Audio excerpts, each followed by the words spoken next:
Hello! So today I'll be showing you how to do this Hong Kong vintage style makeup from the 80s, 90s era. It is popular in movie stars in the time in Hong Kong, and from my brief little research, Hong Kong back then, because of the colonization from the West, it is a little bit more Western than what you might see in traditional like Japanese, Korean, or even like mainland China makeup.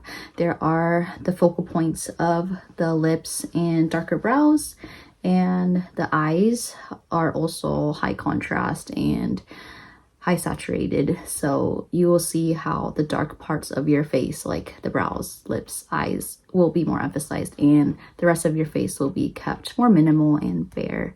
So if you want to know how to do this look, follow along. So I have my base on already, and in Hong Kong vintage style makeup, they usually use a matte foundation. And if you know anything about traditional Chinese paintings, I'll put some examples here, but they usually use just black ink on a white foundation, and that will be reminiscent of, you know, today's makeup. And in a lot of like Chinese style makeup, they emphasize high contrast, high saturation, so there will be, you know, a dark colors. Like in Hong Kong vintage style makeup, it will be mainly your brows, your lips, and your eyes will be emphasized, and the rest of the face will be kept white as like a clean base. And so that is what we'll be doing today. And for brows, I already filled this one in already. I use Anastasia Beverly Hills Brow Wiz. This one is in medium brown. I like this one for how thin the pencil is, and for the precision. I used to use Goof Proof by Benefit, I believe. It was pretty thick, so I liked that this one you can have more control and kind of define like individual brow hairs. And for the shape, you can just follow your natural brow bone. I realize that that probably is the best shape for people. Just follow where your natural brow bone is. But you know, I think some people do a straighter brow, some people might do more of an arch, and so I don't think there is a specific shape that you need, but just as long as it kind of is a bit more bold, and it's not, you know, like in the Korean or Japanese brows, they do a bit lighter and more straighter maybe than their natural shape, but this one you can be a bit more bolder. And so I like to start off by just doing a few individuals' hairs at the tip. And you can draw a line here just to figure out how you want the shape of your brow to be and the angle. And I like to have a thin tail, and sometimes I like to elongate it too, so you can draw it a bit longer than your natural brow. It gives it a little bit more elegance, I would say, to have like a really nice thin defined tail.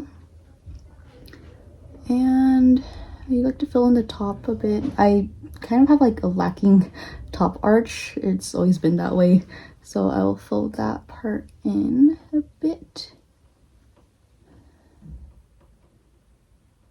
And obviously you can use the spoolie and just smudge it out a bit. And after you have the shape that you want, and they are somewhat matching, I like to go in with the brow definer. I think it's called the brow definer. This is also by Benefit, but the thing all smudged off. And you can use, you know, any. I used to also like the Glossier Boy Brow. This one I believe is in 4.5, the shade, and you can do some brow mascara just to get your brows a little bit more fluffy, and they will stay longer. So that is the brows, pretty simple. And for eyeshadow today, I will be using two palettes. The first one will be Too Faced Born This Way Natural Nudes. I love this one. It has a wide range of mattes and shimmers from lights to darks, so it is very easy to pair with on a typical daily basis. And then for Hong Kong makeup, they also have like oranges, bricks, a warmer palette. And so for that kind of feel, I will be using Anastasia's Modern Renaissance palette. I remember this one was super popular back in the day, and you can see that there's some like oranges and warmer shades that we will be using today. So first I will go in with Swan from the Too Faced, and I will be just using this to get a clean base for your eyeshadow so you can fill it all around your eyes. And in Hong Kong vintage style makeup, it's a parallelogram shape, so you can see how your eye kind of makes a natural parallelogram with the shadows over here. And after you're done with the base, you can go in with a fluffy brush, and I'm going to use Nude. So like the next shade over here, it's a matte light brown tan shade, and use this just to fill in any shadows around the sockets of your eye. So you can leave your brow bone clean, of course, but you can see how I have a natural shadow here. So you're going to fill that in, fill in like your lash line and your lid, and you can make it go up here like the parallelogram shape, and you can bring it down a little bit so it is all cohesive. And this will just essentially add more depth and saturation and that high contrast look that we're going for in Hong Kong vintage style makeup. So after you're done filling in that tan colored shade, we're going to go in with a more orangey shade that's a bit darker. And so I was thinking of going in with burnt orange over here, and I'm going to go in with a slimmer, denser smudging brush. And so you're going to use a darker, deeper orange shade, and this one you will basically fill out a smaller portion that you did earlier, like, you know, we did that big section. And this one you're just going to lightly tap it on your lid closer to the lash line to just add more dimension to your eyeshadow.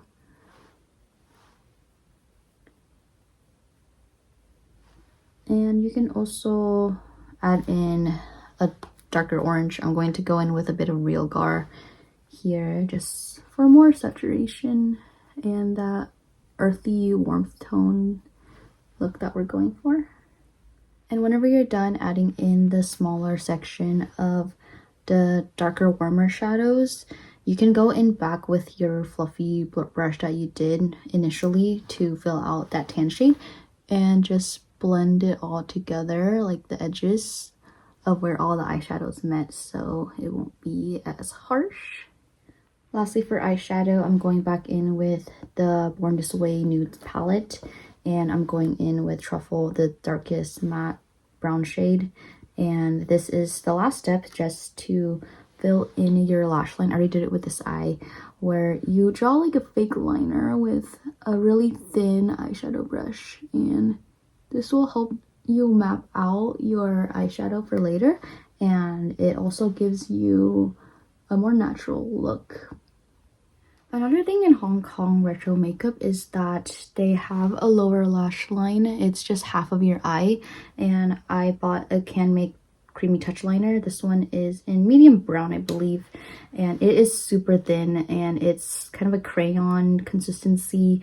And what you're going to do is lightly follow along your bottom lash line from here and just kind of fade it out when you get to the middle.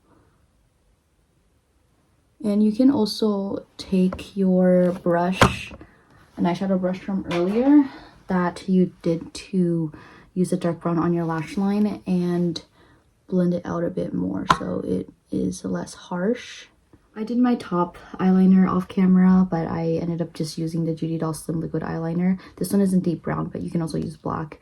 Just follow the natural shape of your eye. You don't have to do, you know, a crazy long wing or a crazy flick. I just followed where I did the first dark brown eyeshadow. And then you're going to curl your lashes and do whatever mascara you want. I don't think there was anything specific about Hong Kong lashes back then. So I'll just be curling my lashes and flipping it up to get a deeper curl. That is a trick I learned back in the day. And you can also flip it upside down, curl your bottom lashes.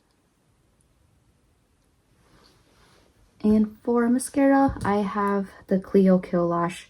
This is so crazy waterproof. Oh my gosh, like I have never encountered a mascara like this before. like no makeup wipe, nothing was taking it off, and I had to end up using like a really oily based makeup remover to take it off. So you can start from your root and just wiggle it. Next will be contour, and I'm using the Too Cool for School art class by Rodin. This is the first one they released, I believe. So I know they released like different variations, but this is just the first one. And I will be going in with the 2 deeper shades. You can mix it a bit. And contouring the nose, I follow the bridge of the nose here, and I like to go in here.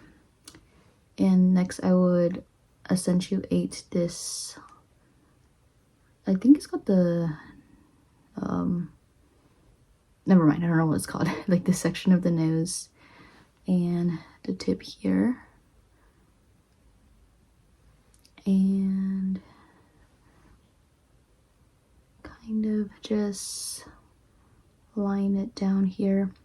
In Chinese, this Chinese makeup artist I followed called it Ba, because this is a character called 8, Ba, and then a V, Ba V. And so if you look at your nose bridge, it will be like a V here, and then a Ba, and then a V. And that just naturally follows where your cartilage is on your nose. For the rest of the face, you can contour the sides of your face if you do want a slimmer face. But going back to the Hong Kong vintage style of the high contrast and having a clean white foundation, they don't have too harsh of a contour on the face. And so you can just slightly go in on the sides of your face if you do want a slimmer appearance. I had to do the last step of today's makeup off camera, but I did not do any blush today, so I just skipped that. I don't believe Hong Kong vintage style makeup emphasizes blush. The focal points are mainly the lips, eyes, and the brows, and so I ended up just doing lipstick off camera. This is MAC's Chili. It is a warm chili brick red color, and I did overline the tips of my lips, like the peaks. A lot of Chinese style makeup do that to emphasize the shape more and make it more delicate, so you can do that too. And that will be it for today's makeup. Thank you for following along.